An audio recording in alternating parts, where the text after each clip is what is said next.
आज बहुत ही एक ऐतिहासिक दिन है, कोई साधारण दिन नहीं है। जैसा ये कहा जा सकता है कि आज़ाद भारत में एक परिवर्तन का दिन है और वो हम सौभाग्य है कि उसको हरियाणा से शुरू कर रहे हैं। व्यवस्था परिवर्तन की जो बात हमने वर्षों पहले कही थी, जिसके लिए लगातार मेहनत की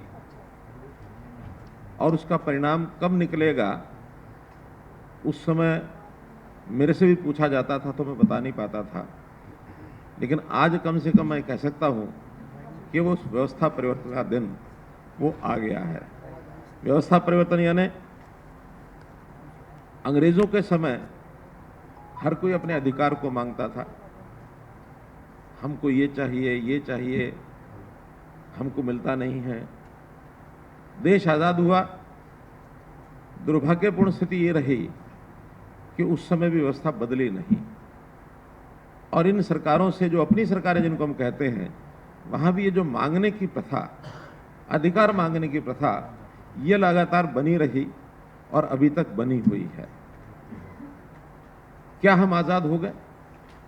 अगर आज़ाद हो गए तो हमको अपने अधिकार, अपने हक, अपनी चीजें मांगनी क्यों पड़े? अपने आप मिलनी चाहिए। और जब अपने आप मिलने का कोई सिस्टम जब तक नहीं बनेगा, तब तक हम ये कहेंगे हमारी वो आज़ादी अभी मिले नहीं है। हमने इस पर विचार किया कि जिसका जो हक है वो उसको मिले, उसके घर जाके मिले। उसके लिए नई व्यवस्था शुरू की, परिवार पहचान पत्र। एक यूनिक व्यवस्था, देश में तो कहीं है भी नहीं, दुनिया में भी कहीं नहीं है। अभी तक आधार नाम से हमने सिटीजन की एक पहचान बनाई और उसका लाभ जितना भी एक सीमित मात्रा में हमको हो रहा है, लाभदायक हुआ है वो भी। लेकिन अपनी सामाजिक व्यवस्था वो एकांगी व्यवस्था, सिटीजन की अकेले की व्यवस्था नहीं है। ये व्यवस्था परिवार की व्यवस्था है और बहुत योजनाएं वो हमारी परिवार से जुड़ी हुई है।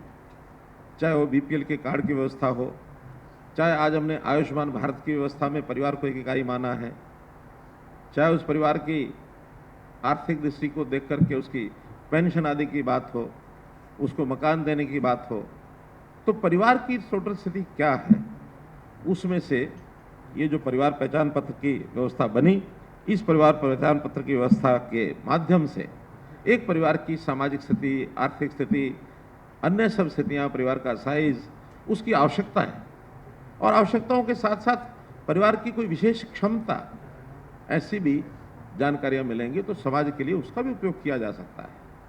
तो इस प्रकार से आज जो ये कार्यक्रम हमने किया है, इसको मैं एक कहावत के नाते, जैसे कहावत कहते हैं ना कि प्यासा कुएं के पास जाता है, लेकिन आज हम उस कहावत को बदल रहे हैं। क्या सरकारी कुआं हर गरीब प्यासे के पास जाएगा, उसके घर जाकर के उसकी आवश्यकता को पूर्ति करेगा?